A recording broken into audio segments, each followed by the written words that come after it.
They laughed at her the day she walked into sniper school.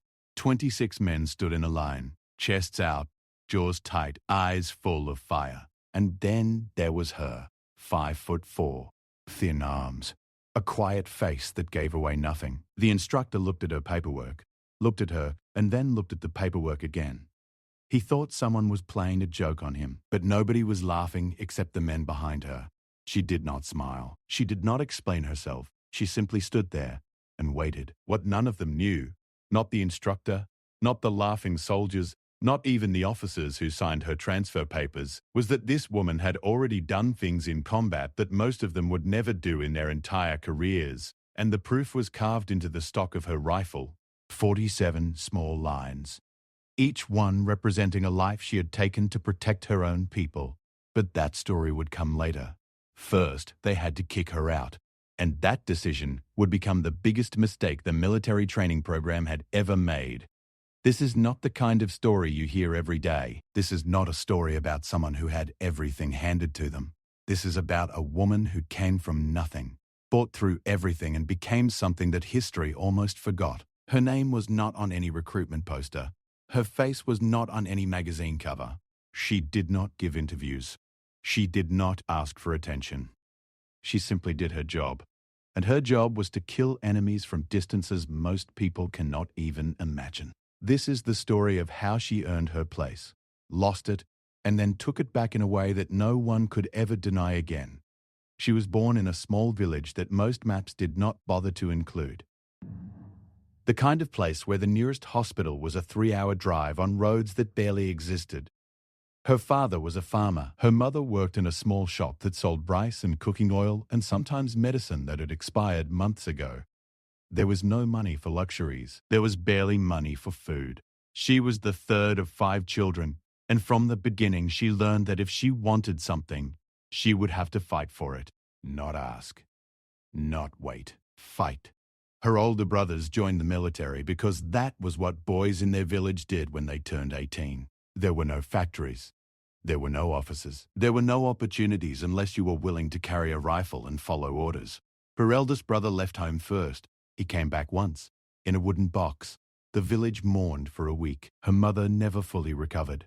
Her second brother left a year later. He came back alive, but different. His eyes were hollow. He did not sleep well. He jumped at loud sounds. He never talked about what happened, but everyone could see it written on his face. She watched all of this. She was 14 years old when her first brother died. She was 16 when the second one came home broken. And something inside her changed during those years. She did not become angry. She became focused. She started asking questions that no one in her village knew how to answer. What kind of training did soldiers receive? What kind of weapons did they use? How did wars actually work? She read everything she could find, which was not much, old newspapers, a few books from a traveling teacher who visited the village twice a year. She listened to the radio at night when everyone else was asleep, catching fragments of news about battles and strategies and military operations. When she turned 18, she told her mother she was joining the military. Her mother cried for 3 days straight. Her father said nothing. He just looked at her with tired eyes and nodded once. He knew there was no stopping her. He had seen that look before, in her eldest brother, the one who never came home alive. The recruitment office was in a town about 4 hours from her village. She walked most of the way because the bus only ran twice a week, and she did not want to wait. When she arrived, the officer behind the desk looked at her the same way every man would look at her for the next several years, with doubt, with amusement, with a kind of pity that made her stomach burn. He told her the military was not looking for women in combat roles. She told him she was not asking for a combat role. She was asking to serve her country, and she would take whatever position they gave her. He shrugged and handed her the forms. She was assigned to a support unit, logistics, supply chains, paperwork. The kind of work that keeps an army running but never makes it into any story worth telling. She spent her first year counting boxes of ammunition, organizing food supplies, and filing reports that nobody read. She was good at it, efficient, accurate, quiet. Her supervisors liked her because she never complained and never made mistakes, but she was bored in a way that felt physical, like her bones were restless, like her muscles were wasting away doing nothing. During her free time, she went to the base firing range. At first, She just watched.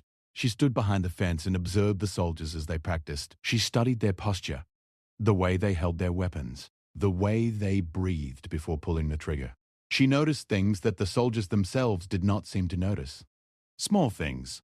The way a slight wind changed the path of a bullet, the way tension in the shoulders threw off aim by just enough to miss. She absorbed everything like a sponge, silently, patiently, without anyone knowing what she was doing. One evening, the range was empty. The soldiers had gone to eat dinner. The sun was going down, and the light was that perfect golden color that made everything look like a painting. She walked onto the range, picked up a rifle that someone had left behind, and fired her first shot. It hit the target dead center. She thought it was luck. She fired again. Center again. She fired 10 more times. 8 of those shots were within the inner ring.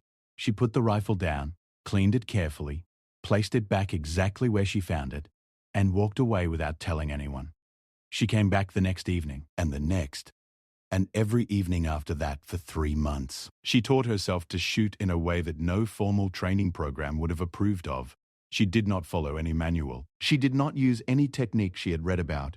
She developed her own method, based purely on what felt right, on what her body told her, on the patterns she had observed from watching hundreds of other soldiers shoot and miss. After 3 months, a sergeant caught her on the range. He was angry at first. Unauthorized use of weapons was a serious offense. He was ready to write her up, maybe even have her reassigned to somewhere worse. But then he looked at her targets. He walked down the range and examined the paper sheets hanging at various distances. At 50 meters, every shot was center. At 100 meters, every shot was center. At 200 meters, which was the maximum distance for that range, almost every shot was within the inner circle. The sergeant stood there for a long time, just staring at the targets. Then he turned around and looked at her like he was seeing her for the first time. He did not write her up. Instead, he made a phone call. The next day, she was transferred out of logistics and into a marksmanship evaluation program. It was not sniper school. It was not even close. It was a basic assessment course designed to identify soldiers with above-average shooting skills. Most people who went through it scored well enough to become designated marksmen in their infantry units. A handful scored high enough to be recommended for advanced training. She scored higher than anyone in the history of the program. The evaluators did not know what to do with her. Her scores were so far above normal that they initially suspected a mistake. They made her shoot again. Same results. They changed the conditions. Wind, low light, moving targets. Her scores dropped slightly in some categories, but remained far above what was considered exceptional. One evaluator, an old man who had been assessing shooters for 20 years, told his colleagues that he had never seen natural talent like this. Not in men, not in women, not in anyone. But talent was not enough. The military had rules. And the rules said that women could not serve in certain combat positions. Sniper units were at the top of that restricted list. The evaluators wrote their reports, filed their recommendations, and sent her back to her unit with a note that said she was an exceptional marksman who should be utilized in a training capacity. In other words, they wanted her to teach other people how to shoot, not to shoot herself. She spent the next 8 months as an informal shooting instructor. She helped soldiers improve their accuracy. She corrected their posture. She taught them breathing techniques that she had figured out on her own. And every single soldier she worked with got better. Some of them got significantly better. Her reputation started to grow, quietly, the way things grow in the military when someone is genuinely good at what they do. People talked. Word spread from base to base. The woman who could outshoot anyone. The supply clerk who shot like a ghost. Then the war got worse. It had been simmering for years. A slow burn of border conflicts and insurgent attacks and political tensions that never quite boiled over. But then it did. A major offensive was launched against a region that the military was not prepared to defend. Casualties spiked. Entire units were wiped out in ambushes. The enemy had snipers of their own, skilled ones, and they were picking off officers and communications specialists with terrifying precision. The military needed more snipers, and they needed them fast. An emergency order came down from command.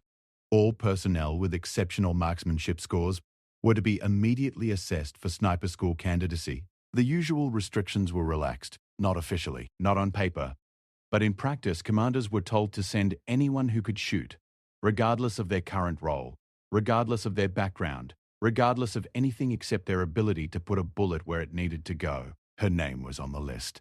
Of course it was. Her scores were still the highest on record. Her commanding officer called her into his office and told her she was being sent to sniper school. He said it with a strange expression on his face, like he was proud of her, but also worried about what would happen. He knew the world she was about to enter. He knew the men she would have to face. And he knew that being good at shooting was only half the battle. She packed her bag that night. She did not pack much. A few sets of clothes, a toothbrush, a small photograph of her family that she kept in her front pocket at all times, and her rifle. It was not the standard issue weapon that the military provided. It was a rifle she had modified herself over the past year, adjusting the stock, refining the trigger mechanism, adding small improvements that only someone who spent hours every day with the weapon would think to make. On the wooden stock, near the base, there were 47 small lines carved into the wood. Nobody knew what they meant. Nobody had asked. And she had never volunteered the information. Those lines were from the offensive. During the worst weeks of the fighting, when her base came under direct attack 3 times, she had been assigned to a defensive position on the perimeter. It was supposed to be a safe job. Watch the fence. Report movement. Stay out of the way. But the attacks were not small. They were full-scale assaults with hundreds of fighters pouring across the border, and the defensive positions were not safe at all. They were the front line. She did not panic. While other soldiers around her were screaming and firing wildly into the darkness, she was calm, impossibly calm. She picked her targets with a patience that seemed inhuman given the chaos around her. 1 shot, 1 kill. She moved between positions, finding angles that others did not see, exploiting gaps in the enemy advance that others did not notice. Over the course of 3 separate attacks spanning 2 weeks, she confirmed 47 kills, each one verified by at least 1 other soldier. Each one carved into her rifle stock with a small knife she carried in her boot. But these kills were not officially recorded, not properly. The chaos of the attacks meant that paperwork was incomplete. Reports were lost. Witnesses were transferred or killed themselves. By the time anyone thought to document what had happened, the immediate crisis had passed and the military had moved on to the next problem. Her kills existed only in the memories of the soldiers who had fought beside her and in the lines on her rifle. So when she arrived at sniper school, she arrived as a logistics clerk with good test scores. That was all her file said. That was all the instructors knew. They did not know about the 47 lines. They did not know about the nights she spent on the perimeter, breathing slowly while the world exploded around her. They did not know that she had already done the job they were supposed to teach her to do. And because they did not know, they treated her exactly the way she expected to be treated, like she did not belong. The first day of sniper school was designed to break people. Everyone knew that. It was not a secret. The physical demands were extreme. A 20-kilometer run with full gear before breakfast, crawling through mud and wire for hours, carrying equipment that weighed almost as much as she did across terrain that would challenge a mountain goat. The instructors screamed in the faces of the candidates, looking for weakness, looking for the ones who would quit early so they could focus their time on the ones who might actually make it. She did not quit. She did not complain. She finished every exercise. Not first, not even close to first. Physically, she was at a disadvantage against men who outweighed her by 50 or 60 pounds and had the raw strength that comes with that weight. But she finished every single time. And she did it with an expression on her face that gave the instructors nothing to work with. No pain, no anger, no fear. Just a quiet, steady blankness that some of them found more unsettling than any amount of screaming or crying would have been. But finishing was not enough for some of the instructors. There was one in particular, a senior sergeant with a thick neck and small eyes who had been running sniper school for over a decade. He had never had a woman in his program before, and he made it clear from the first hour that he considered her presence an insult to everything he had built. He did not say this directly. He was too smart for that. Instead, he found other ways to make his feelings known. He assigned her the heaviest equipment. He gave her the worst sleeping position, closest to the door where cold air rushed in every time someone went to the bathroom at night. He paired her with partners who were openly hostile, men who refused to communicate with her during team exercises, men who deliberately gave her wrong information during navigation drills. When she made even the smallest error, he was there, inches from her face, screaming loud enough to make her ears ring. When she performed perfectly, he said nothing. Not a word, as if she did not exist. The other candidates watched all of this. Some of them felt sorry for her but were too afraid to say anything. Some of them agreed with the instructor and thought she was wasting everyone's time. A few of them, a very few, watched her with a different kind of attention. They noticed the way she handled her rifle, the way her hands moved with a familiarity that went beyond training, the way she checked the wind without thinking about it, the way she adjusted her position with tiny movements that suggested thousands of hours of practice, not the 100 or so hours that her file claimed. These few soldiers suspected that there was something about this woman that the instructors were missing, but they kept their suspicions to themselves. On the 7th day, the first live fire exercise took place. This was the moment everyone had been waiting for. All the physical punishment, all the mental pressure, all the mind games, they were all just preparation for this. The actual shooting. The thing that sniper school was supposed to be about. The candidates were taken to a long-range facility, given their weapons, and told to engage targets at distances starting from 300 meters and increasing to 800 meters. She waited her turn. She watched the other candidates shoot. Most of them were good. A few were very good. The best among them hit consistently at 600 meters and managed decent groupings at 700. At 800 meters, most of them struggled. The wind was tricky. The light was changing. The targets were small. It was exactly the kind of challenging environment that separated competent shooters from exceptional ones. When her turn came, the range went quiet. Not out of respect, out of curiosity. Everyone wanted to see what would happen. The instructor with the thick neck stood behind her with his arms crossed, a small smile on his face, already preparing the words he would use to dismiss her when she failed. She lay down on the mat. She adjusted her rifle. She took one slow breath. And then she started shooting. At 300 meters, every shot was center. At 400, the same.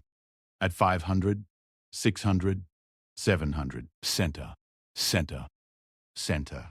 The range stayed quiet, but the quality of the silence changed. It was no longer curious.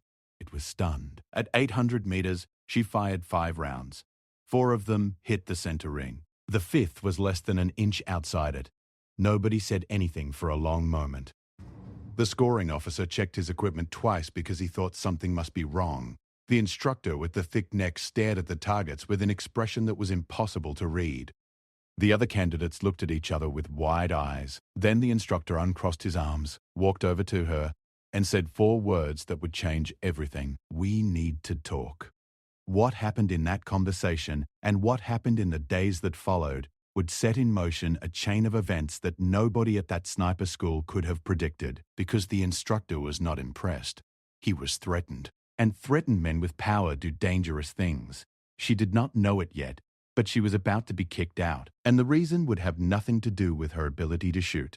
The conversation happened inside a small concrete building at the edge of the training facility. The room had no windows.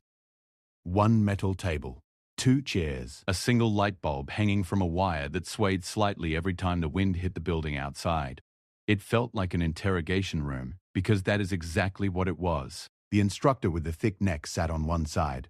She sat on the other. Between them, on the table, was her file, a thin folder with barely anything in it. A logistics clerk with good test scores. That is what the paper said. But the paper did not explain what had happened on the range 30 minutes ago. The paper did not explain how a woman with no formal sniper training had just outshot every single candidate in the program, including men who had spent years preparing for this exact moment. The instructor opened the folder and looked at it for a long time without speaking.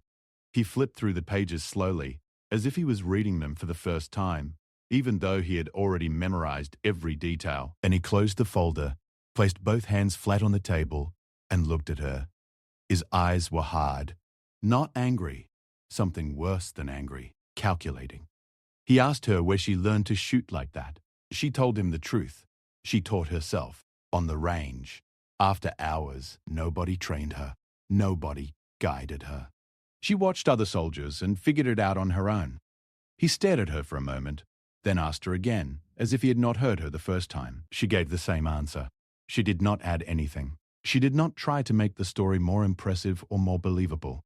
She simply repeated what had happened. He leaned back in his chair and crossed his arms. He told her that what she was claiming was impossible. Nobody teaches themselves to shoot at that level.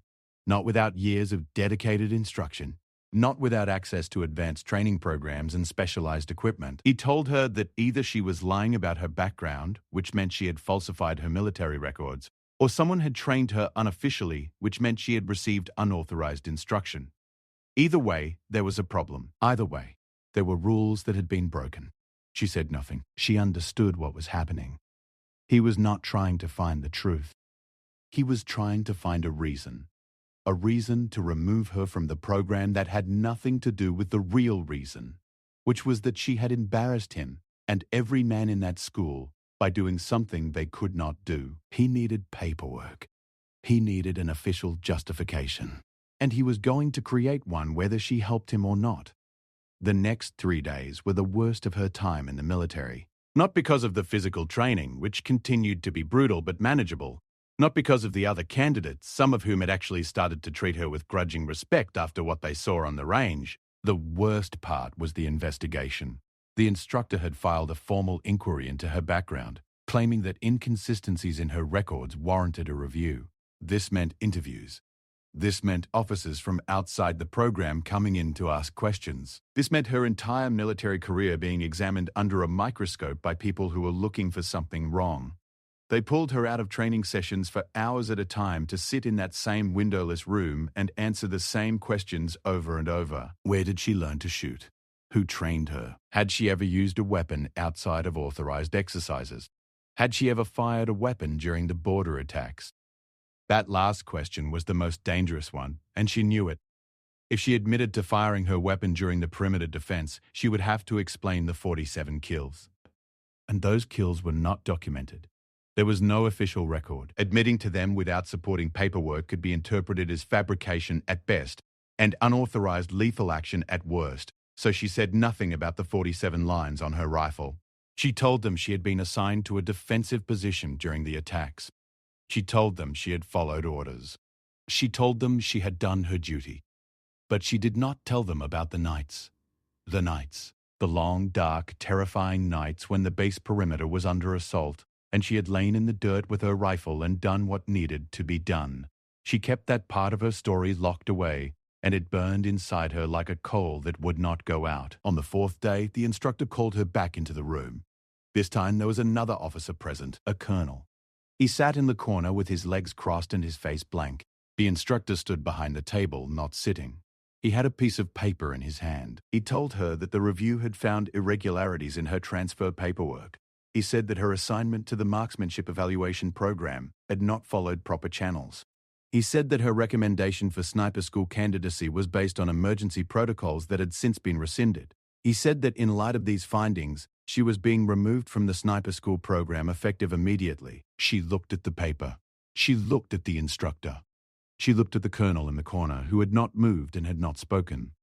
She understood everything. The paperwork irregularities were real.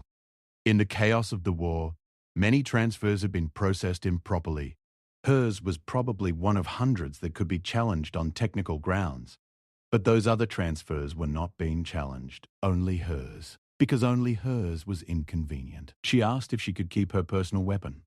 The instructor said no, all program equipment had to be returned. She told him the rifle was not program equipment.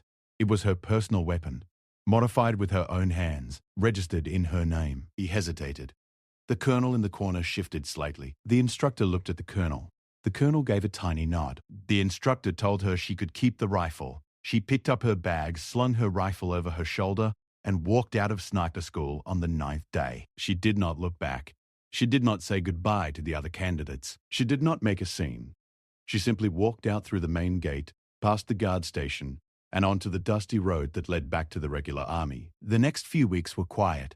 She was reassigned to another logistics unit, this time at a larger base further from the front lines. It was clearly a punishment, even if nobody called it that. She was being put somewhere out of sight, somewhere she could count boxes and file papers and be forgotten. The message was clear. Stay in your lane.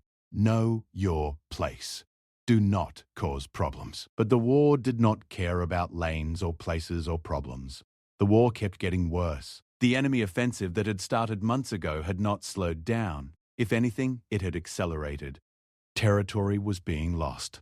Soldiers were dying in numbers that the military was struggling to replace. And the enemy snipers, those same snipers that had prompted the emergency recruitment order that had sent her to sniper school in the first place, were becoming more effective and more aggressive with every passing week. Reports came in almost daily. An officer killed while inspecting a forward position.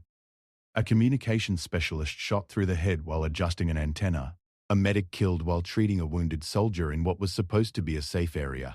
The enemy snipers were not just effective, they were psychological weapons. Their presence demoralized entire units. Soldiers became afraid to move, afraid to stand up, afraid to do their jobs because any moment could be the moment a bullet came from nowhere and ended everything. The military needed counter-snipers, desperately.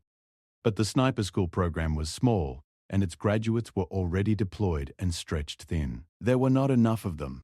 There would never be enough of them. Commanders at the front were sending increasingly frantic requests for any personnel with advanced marksmanship skills, and those requests were being met with silence because there was simply nobody left to send.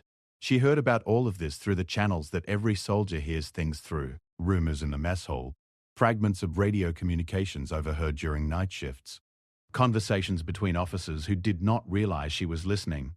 And with each piece of information, each report of another soldier killed by an enemy sniper, she felt the coal inside her burn a little hotter. She wrote a formal request for transfer to a combat unit. It was denied. She wrote another one. Denied again. She wrote a third, this time addressed directly to the regional commander. It was not denied. It was simply never answered. Her requests disappeared into the military bureaucracy like stones thrown into deep water. No splash. No ripple. Just gone. 3 months after she was kicked out of sniper school, something happened that changed everything. A convoy was ambushed on a supply road about 12 kilometers from her base. It was a large convoy, 15 vehicles carrying food, ammunition, and medical supplies to 3 forward operating bases that were running critically low. The convoy was attacked by a force of roughly 50 fighters supported by at least 2 snipers who had positioned themselves on a ridge overlooking the road. The ambush was devastating. Within the first 3 minutes, 4 vehicles were destroyed. The convoy commander was killed by a sniper round that hit him through the windshield of his vehicle. The soldiers in the convoy returned fire, but they were in a terrible position. The road was narrow. The terrain on either side offered no cover, and the enemy snipers on the ridge were picking them off one by one with a mechanical precision that made the soldiers feel like they were already dead. A distress call went out. Reinforcements were dispatched from her base, which was the closest. She was not part of the reinforcement team. She was not supposed to be anywhere near the convoy. But she heard the radio call. She heard the desperation in the voices. She heard the sound of gunfire in the background and the screams of wounded soldiers who could not be reached because the snipers would kill anyone who tried. She grabbed her rifle and her ammunition. She did not ask permission. She did not file a request. She simply got into one of the reinforcement vehicles and went. Nobody stopped her because nobody was paying attention.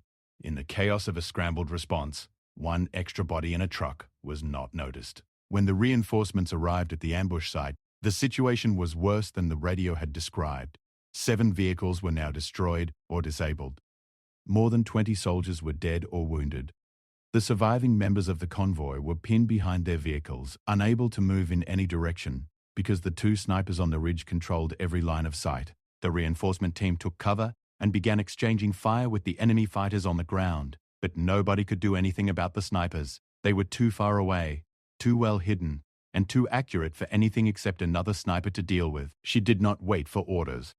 She took her rifle and started moving. While the soldiers around her focused on the ground fight, she worked her way along a dry riverbed that ran parallel to the road. It was slow going.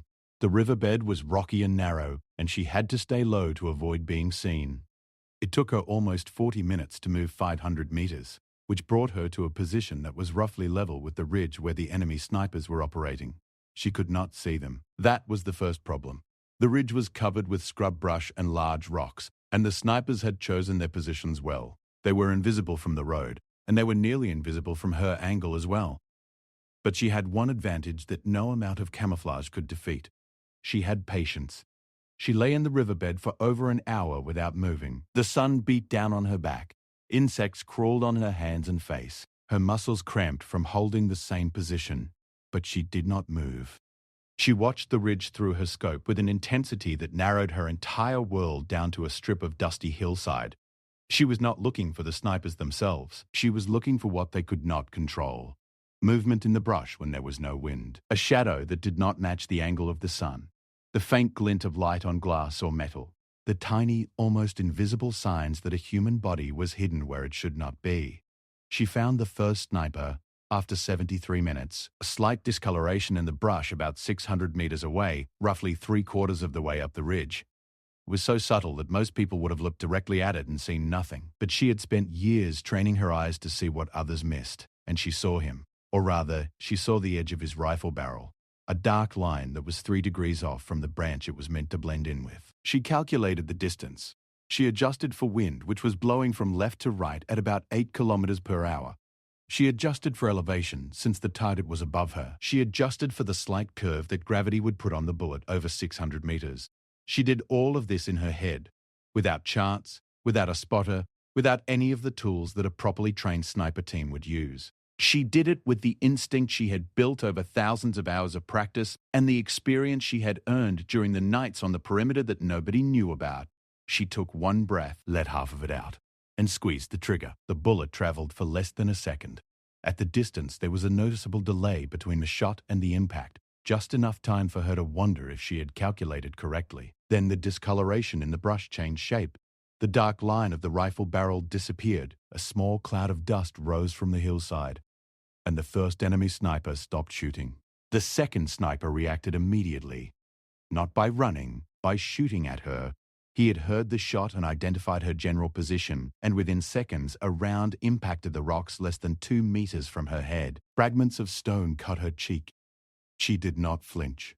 She rolled to her left, putting a large boulder between herself and the ridge, and began the process again. Finding him would be harder now because he knew she was there. He would be moving, adjusting, trying to get an angle on her while staying hidden. The next 15 minutes were the most intense of her life. It was a duel.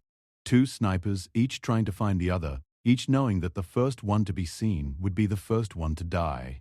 She moved between 3 different positions in the riverbed, never staying in one place for more than a few minutes, always keeping rock or thick earth between herself and the ridge. Each time she moved, she scanned the hillside through her scope, looking for the telltale signs that would give him away. He was good. She could tell from the way he controlled his movements. He was disciplined. He was patient. He had been trained by someone who knew what they were doing. But he had one disadvantage that he did not know about. During the time she had spent watching the ridge before taking her first shot, she had memorized the positions of every rock, every bush, every shadow on that hillside. She had taken a mental photograph of the ridge as it was. Now, as the second sniper moved, she was comparing what she saw to what she remembered, looking for anything that had changed. She found him 12 minutes later. A rock that had been bare was now slightly darker on one side. It was his shadow. He had positioned himself behind the rock, using it as cover, but his body was casting a shadow that extended just a few inches beyond the rock's edge. A few inches. That was all she needed. She could not hit him directly. The rock was in the way. But she could see which direction he was facing based on the angle of the shadow, which meant she knew which side of the rock he would have to lean out from when he took his next shot. She aimed at the empty space beside the rock, the space where his head and shoulders would appear. For the half second it would take him to fire, and she waited. 4 minutes passed, then 5. Her arms were shaking slightly from fatigue. Her cheek was bleeding from the rock fragments. Her mouth was dry. The sun was directly overhead now, and the heat was brutal. But she held her position. She held her aim. She controlled her breathing. She waited. He leaned out. She saw the movement begin, the slight shift of shadow, the appearance of a shape that had not been there before. She fired. The shot was perfect. The shape disappeared. The shadow behind the rock stopped moving, and the ridge went silent. The soldiers on the road did not understand what had happened at first. The snipers had simply stopped shooting. The enemy fighters on the ground, realizing they had lost their most effective weapons, began to pull back. The ambush was breaking apart. Within 20 minutes, it was over. The surviving convoy soldiers started treating the wounded. The reinforcement team secured the area, and she walked out of the riverbed, climbed back up to the road, and sat down on the ground with her rifle across her knees. A lieutenant from the reinforcement team found her there. He asked her who she was. She told him her name and her unit. He asked her what she had been doing in the riverbed. She told him she had been eliminating the enemy snipers on a ridge. He stared at her. He looked at the ridge. He looked back at her. He asked her how many. She said, 2. He asked if she was sure. She said, yes. He asked if she had anyone to confirm the kills. She said the soldiers on the road could confirm that the sniper fire had stopped after her shots. The lieutenant was quiet for a moment. Then he asked to see her rifle. She handed it to him. He turned it over in his hands. And that is when he saw the lines on the stock. The 47 original lines, plus 2 new ones that she had carved while sitting on the ground. 49 total. He counted them. He counted them again. He looked at her face, at the blood on her cheek, at the dust in her hair, at the calm, empty expression in her eyes. And he asked her a question that nobody had ever asked her before. What happened to you out there? She did not answer. Not because she could not, because the answer was too long and too heavy for a dusty roadside conversation, while wounded soldiers screamed in the background. But that question, and the lieutenant who asked it, would turn out to be the single most important moment of her career. Because the lieutenant was not just any lieutenant. He was the nephew of a general. Not just any general. The general who oversaw all special operations for the entire military theater. And the lieutenant, unlike the instructor at sniper school, was not a man who felt threatened by talent. He was a man who recognized it. That evening, the lieutenant made a phone call to his uncle. He described what he had seen. He described the woman who had walked alone into a riverbed with a modified rifle and eliminated 2 trained enemy snipers in the middle of a major ambush. He described the lines on her rifle stock and what they suggested about her combat history. And he described the way she had sat on the ground afterward, calm and quiet, as if she had done nothing more remarkable than walking to the store and back. The general listened without interrupting. When the lieutenant finished, the general asked one question: is she still at the base? The lieutenant said yes. The general said, keep her there. Do not let anyone transfer her. Do not let anyone touch her file. I will be there in 2 days. She did not know any of this. She went back to her logistics unit and filed a supply report. She cleaned her rifle. She ate dinner alone. She went to sleep. She did not know that the world was about to change. She did not know that the 49 lines on her rifle were about to speak louder than any test score or evaluation or piece of paperwork ever could. She did not know that the people who had kicked her out were about to find out exactly what they had thrown away. 2 days later, a helicopter landed at the base.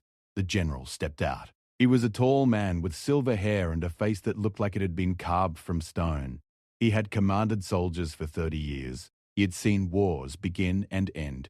He had buried friends and enemies alike. And he had learned over those 3 decades that the military's greatest mistakes were not made on the battlefield. They were made in offices by men who valued procedure over performance and ego over excellence. He found her in the supply warehouse, counting boxes of rifle ammunition. She did not recognize him. She did not know his rank until he removed his hat and she saw the stars. She stood at attention immediately, but he waved her back to ease. He told her to sit down. He pulled up a crate and sat across from her, right there in the warehouse between stacks of ammunition boxes and crates of canned food. From the beginning, from the village, from her brothers. From the first time she picked up a rifle on an empty range at sunset, he told her to leave nothing out. He told her that he was not there to judge her, or investigate her, or find reasons to punish her. He was there to listen. So she talked. For the first time in her military career, she told someone the whole story. She told him about teaching herself to shoot, about the sergeant who found her on the range, about the evaluation scores, about sniper school and the instructor who wanted her gone from the first minute, about the investigation and the paperwork irregularities that were used to remove her. And then she told him about the perimeter, about the nights during the border attacks when she had lain in the dirt and killed 47 enemy fighters because nobody else in her position could, about carving the lines into her rifle because she did not know what else to do with the weight of what she had done, about the convoy ambush and the 2 snipers on the ridge. She talked for over 2 hours. The general listened to every word without interrupting. When she was finished, he was quiet for a long time. Then he reached over and took her rifle, which was leaning against a crate beside her. He held it in his hands and turned it so the stock faced him. He looked at the 49 lines. He ran his thumb over them, feeling the grooves in the wood. And then he set the rifle down and looked at her with an expression she had never seen on an officer's face before. It was not pity. It was not admiration. It was recognition. The recognition of one warrior by another. The acknowledgement that she had earned something that could not be given by any school or program or piece of paper. She had earned it in blood, in darkness, in silence, in the lonely space between a trigger pull and an impact, over and over and over again, while the men who were supposed to be her superiors looked the other way. He stood up. He told her to pack her things. He told her she was coming with him. He did not tell her where. He did not explain what was going to happen next. He simply said, "You have been wasting your time here, and I intend to fix that." She packed her bag in 5 minutes. She did not need to say goodbye to anyone. She climbed into the helicopter with the general and watched the base shrink below her as they rose into the sky. She did not know where she was going. She did not know what was about to happen. But for the first time since she had joined the military, she felt something that she had almost forgotten existed: hope. The helicopter landed at a base she had never seen before. It was smaller than any military installation she had been assigned to, tucked into a valley between two ridge lines, invisible from the air unless you knew exactly where to look. There were no signs, no flags, no markings on the buildings. The vehicles in the motor pool had no unit designations. The soldiers walking between the buildings wore no patches, no name tapes, nothing that identified who they were or what they did. This was a place that did not officially exist, and the people who worked here did not officially exist either. The general walked her through the facility without saying much. He showed her the barracks, which were clean and simple. He showed her the mess hall, which was small but well stocked. He showed her the armory, which made her stop walking and stare. She had never seen so many weapons in one place. Rifles of every type and caliber lined the walls. Scopes that cost more than her entire village earned in a year sat in padded cases on steel shelves. Ammunition of every variety was stacked in neat rows, organized by type and caliber and purpose. It was a sniper's paradise, and she stood in the doorway looking at it with wide eyes for the first time since she had arrived. The general noticed. He almost smiled. Then he led her to a room at the back of the main building, where 3 men were sitting around a table covered in maps. They looked up when the door opened. Their eyes moved from the general to her and stayed there. She could see them assessing her the same way the men at sniper school had assessed her, the same way every man in uniform had assessed her since the day she enlisted. But there was something different about these 3. They did not dismiss her immediately. They waited. They looked at the general, and they waited for him to explain. The general introduced her by name only. No rank, no unit, no background. He told the 3 men that she would be joining their team. He told them that she was the best shot he had ever seen, and that he expected them to treat her accordingly. Then he put a rifle on the table, stock facing up so the lines were visible, and left the room without another word. The 3 men looked at the rifle. They looked at the lines. They counted them. One of them, a tall man with a beard and scars on both hands, picked up the rifle and examined it closely. He checked the modification she had made to the stock and trigger. He looked through the scope. He ran a finger along the barrel. Then he set it down, looked at her, and said, "Welcome to the unit." There was no formal initiation, no ceremony, no speeches. She was given a bunk, a locker, and a schedule. Training started at 4 in the morning and did not stop until the instructors said it stopped, which was usually long after dark. But this training was nothing like sniper school. There were no games here, no politics, no egos trying to prove who was toughest or loudest. Every minute of every day was focused on one thing: making her better at what she already did exceptionally well. The 3 men on her team became her teachers, her partners, and eventually something close to family. The tall one with the beard was named Karim. He had been a sniper for 12 years and had more confirmed kills than anyone else in the unit. He was quiet and methodical, and he taught her things about long-range shooting that she had never imagined. Bullet drop calculations for distances beyond 1,000 meters. The effects of altitude and humidity on trajectory. How to read mirage patterns above heated ground to determine wind speed and direction at the target, not just at the shooter. He taught her that everything she had learned on her own was a foundation, a strong one, but still just a foundation. There was an entire architecture of knowledge built on top of it that she had never been exposed to.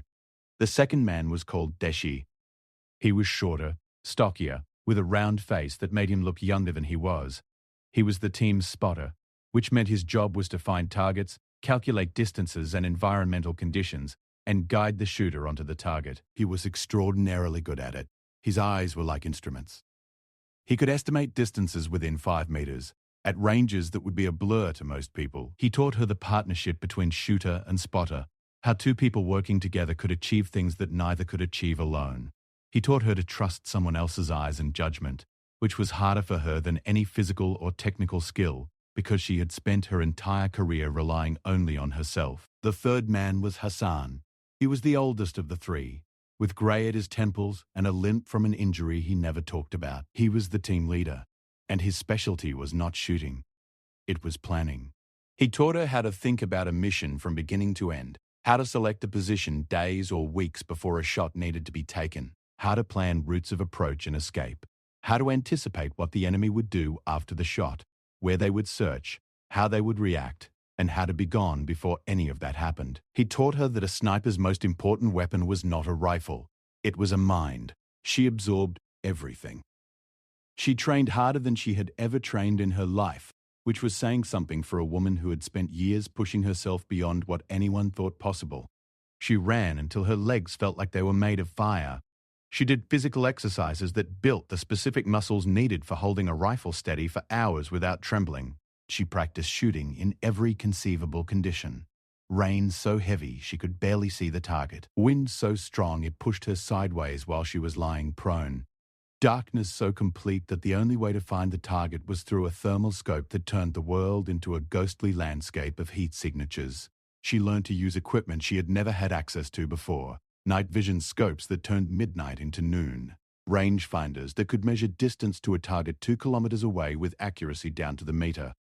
Suppressed rifles that reduced the sound of a shot to a whisper. Communication systems that allowed her to coordinate with her team across distances that would have been impossible with the equipment available to regular units. And she practiced hours and hours and hours. She shot thousands of rounds at distances that pushed the physical limits of the weapons she was using. At 1,000 meters, at 1,200, at 1,500, distances where a bullet takes more than 2 seconds to reach its target, and the shooter has to account for factors that most people do not even know exist. The rotation of the Earth, the Coriolis effect, the way air density changes at different altitudes and how that affects the drag on a bullet. She learned all of it, and she practiced until it became instinct. Until the calculations happened in her head without conscious thought, the way breathing happens without deciding to breathe. After 4 months of training, Hassan told her she was ready. Not perfect. Nobody was ever perfect, but ready. Ready to do the job she had been preparing for since the day she picked up a rifle on an empty range at sunset and discovered that she had been given a gift that most people would never understand. Her first official mission with the team was in a city that had been under enemy control for 6 months. The military had been unable to retake it through conventional assault because the enemy had fortified the city center and placed snipers in the surrounding buildings. Every attempt to advance had been met with devastating fire that stopped the assault before it reached the outer defenses. The city had become a symbol of enemy strength and military failure, and command had decided that it was time to change the narrative. The plan was elegant in its simplicity. Before the main assault, a sniper team would infiltrate the outskirts of the city and eliminate the enemy snipers who were preventing the advance. Once the enemy's overwatch capability was destroyed, the conventional forces would move in and retake the city. The sniper team assigned to this mission was hers. They moved into position over the course of 2 nights, traveling only in darkness, using routes that Hassan had planned weeks in advance based on satellite imagery and intelligence reports. They camouflaged their position with rubble and debris until it was indistinguishable from the destruction around it. And then they waited. The waiting was the hardest part. Not because it was boring, although it was. Not because it was uncomfortable, although lying motionless in rubble for hours at a time was physically agonizing. The waiting was hard because it required absolute discipline. Any movement could reveal their position. Any sound could alert the enemy. Even breathing too visibly in cold morning air when breath turned to mist, could be the difference between success and failure, between life and death. She waited for 14 hours before she took her first shot. 14 hours of lying still, watching the city through her scope, scanning windows and rooftops and doorways for the signs she had trained herself to recognize. Daisy was beside her, doing the same thing with his spotting scope, whispering observations so quietly that she had to read his lips more than hear his words. They found the first enemy sniper at dawn. He was in a fourth-floor window of an apartment building about 800 meters from their position. He was well hidden, with curtains drawn around the window to break up his outline. But he made one mistake. He shifted his position slightly, and the movement caught Daisy's eye. Daisy gave her the range, the wind call, and the target location. She made her adjustments. She controlled her breathing. She waited for the moment between heartbeats, that tiny fraction of a second when the body is completely still, and she fired. The curtains in the fourth-floor window moved. Then they went still. Daisy confirmed the hit through his scope, one down. The second enemy sniper was harder to find. He was somewhere in the eastern sector of the city, but his exact position was unknown. Intelligence suggested he moved between several locations, never staying in one place for more than a few hours. He was experienced and careful, and he had survived this long precisely because he was difficult to find.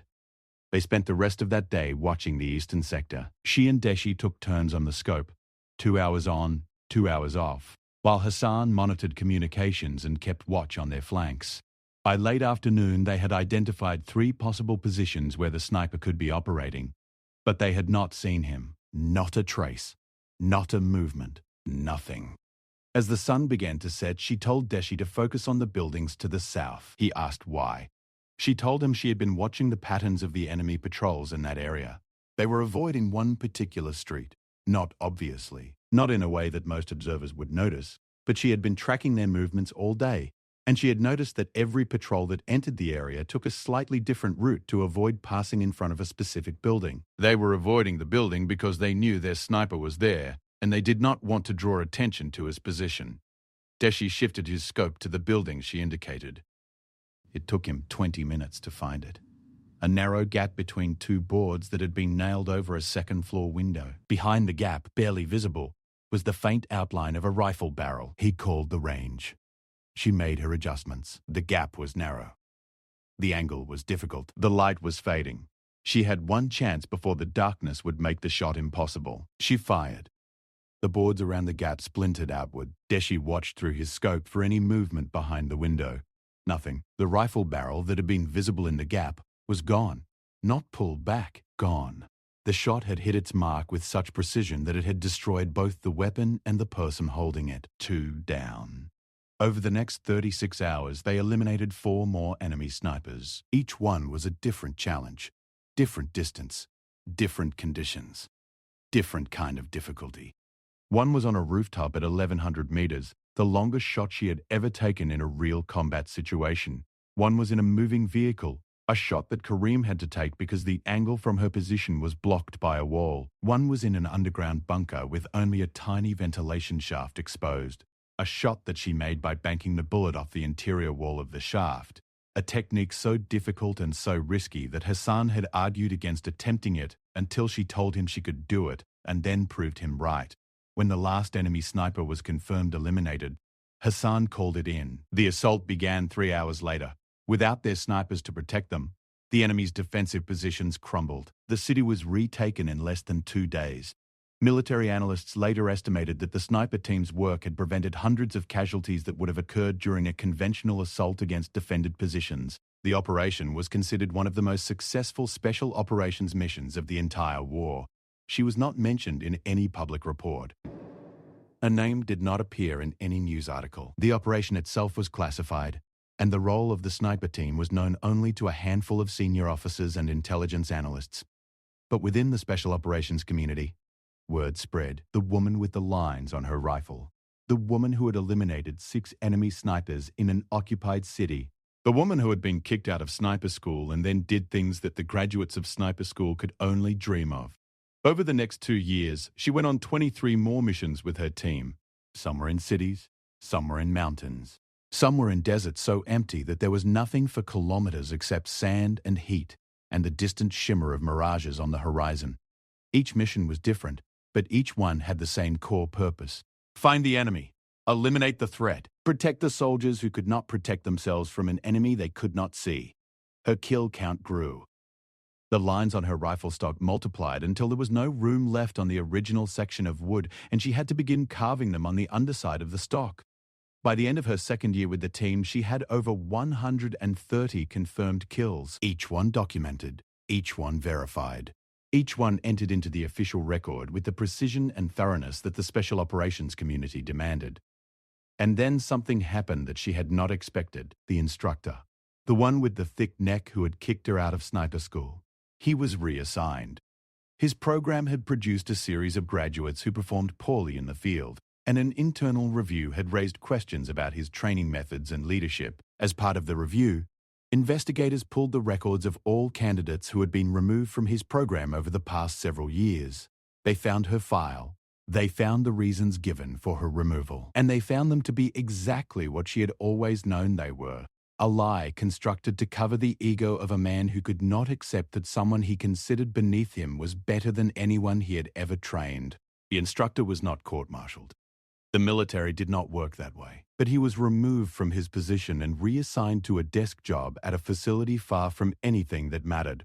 His career, for all practical purposes, was over. She heard about it through Karim, who had connections everywhere and knew everything before anyone else. She did not celebrate. She did not feel satisfaction. She felt nothing about it at all. By that point, the instructor in sniper school and the 9 days she had spent there felt like they belonged to a different lifetime. A different person. She had moved so far beyond that small room with no windows and the man who tried to use paperwork to deny what was obvious that it simply did not matter anymore. What did matter was the work. The missions. The quiet, intense life and death work of being one of the best snipers in the military. She loved it in a way that she could never explain to anyone who had not done it. Not the killing. She did not love that.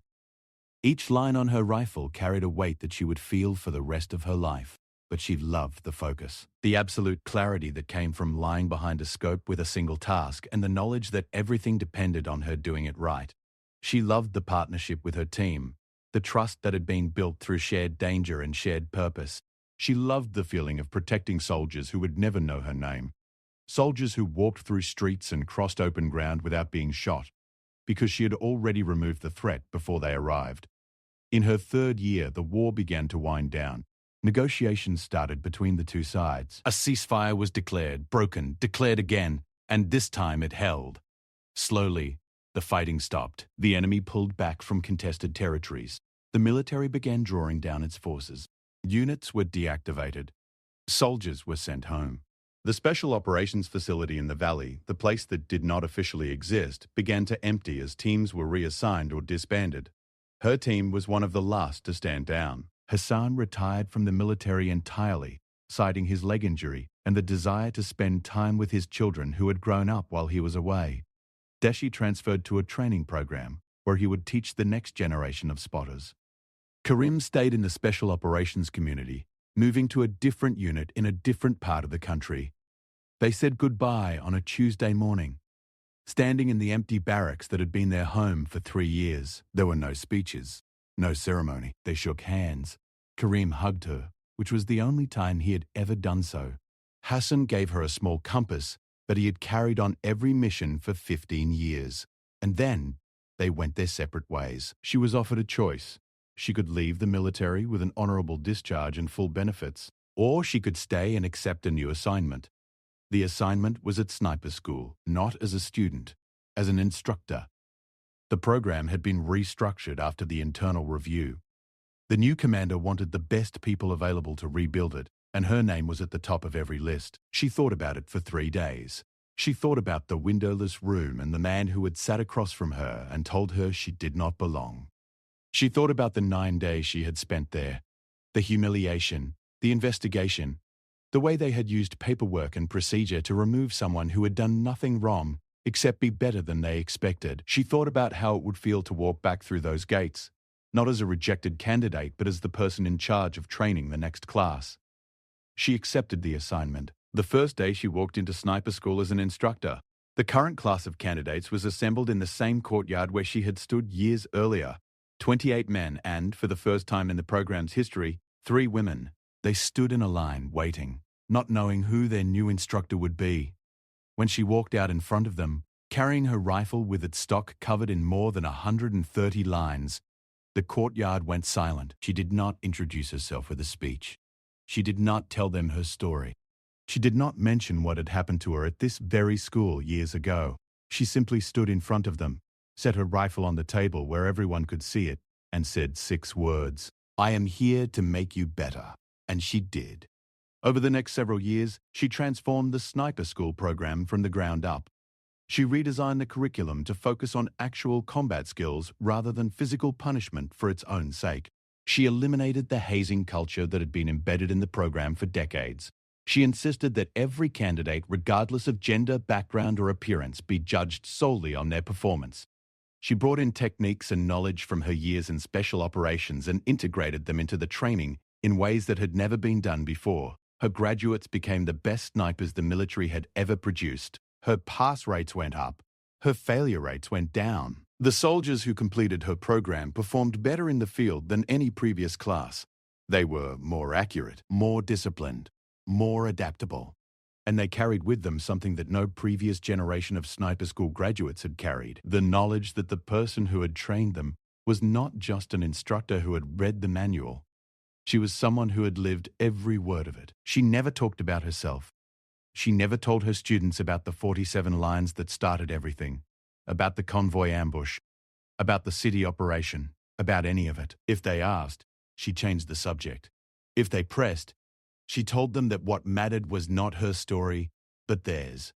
What mattered was what they would do when they were lying in the dirt, alone, with a rifle and a target, and the knowledge that lives depended on what happened in the next half second. That was the only thing that mattered. Everything else was noise. But the students talked among themselves. They always do. And the story spread the way stories spread in the military, through whispers and rumors and late-night conversations in barracks around the world. The woman who was kicked out of sniper school. The woman who went to war anyway. The woman who carved lines into her rifle and let the lines speak for themselves. The woman who came back and rebuilt the program that had rejected her, not with anger, not with revenge, but with the quiet, steady determination that had defined her from the moment she picked up her first rifle on an empty range at sunset. Years later, when she finally retired, the military held a ceremony. It was small, classified. Only people with the appropriate clearance were invited. The general who had found her in the supply warehouse counting boxes of ammunition was there, older now, with a cane but still standing straight. Kareem was there, his beard fully grey. Daisy was there, rounder than before but with the same sharp eyes. Hassan was there, leaning on his cane, smiling for the first time in what his wife said was months. They gave her a medal. She accepted it politely and put it in her pocket. They gave her a plaque with her name and dates of service. She thanked them and set it on the table. Then they gave her something that made her stop. A wooden box, handmade, with a glass top. Inside the box, resting on a bed of dark velvet, was the stock of her original rifle. The one covered in lines. It had been removed from the weapon and preserved, each line still visible, each one representing a moment that the world would never fully understand, but that she would carry with her forever. She held the box in her hands and looked at it for a long time. The room was quiet. Nobody spoke. She ran her fingers over the glass, tracing the lines that she could feel even through the barrier between them. 137 lines. 137 moments between a breath and a trigger pull. 137 times she had done the hardest thing a human being can do, and carried the weight of it in silence. She looked up at the room full of people who had become her family. The general, Kareem, Deshi, Hassan, the officers and soldiers who had served under her instruction and gone on to do things that made her proud in ways she could not express. She nodded once, the same way her father had nodded the day she told him she was joining the military. A nod that said everything that words could not. Then she'd picked up the box, walked out of the room, and disappeared into the kind of life that comes after war. A quiet life, a private life, a life where nobody knew her name or her story or what she had done. A life where the lines on a rifle stock were locked in a glass box on a shelf in a small house in a village that most maps still did not bother to include. But the story did not disappear with her. It lived on in every soldier she had trained, in every life that had been saved because of the skills she had passed on, in every sniper who lay in the dirt somewhere in the world and remembered what their instructor had told them. Breathe, focus, trust yourself, and never let anyone tell you what you cannot do, because she had been told that. By recruiters and instructors and officers and men who thought they knew what she was.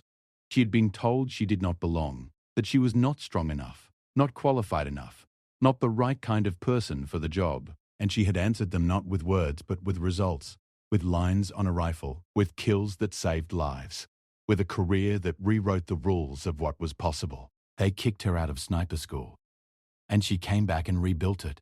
They told her she could not do the job, and she did it better than anyone who had ever done it before. They tried to erase her, and she carved herself into history, one line at a time, in the wood of a rifle that spoke louder than any voice that ever tried to silence her. That is the story, not of a hero. She would have hated that word, but of a soldier.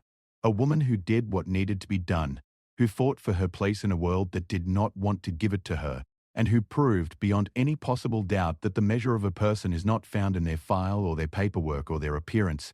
It is found in what they do when the world is dark and the stakes are real and nobody is watching except the people who need them most. The lines on the rifle tell that story, every single one of them.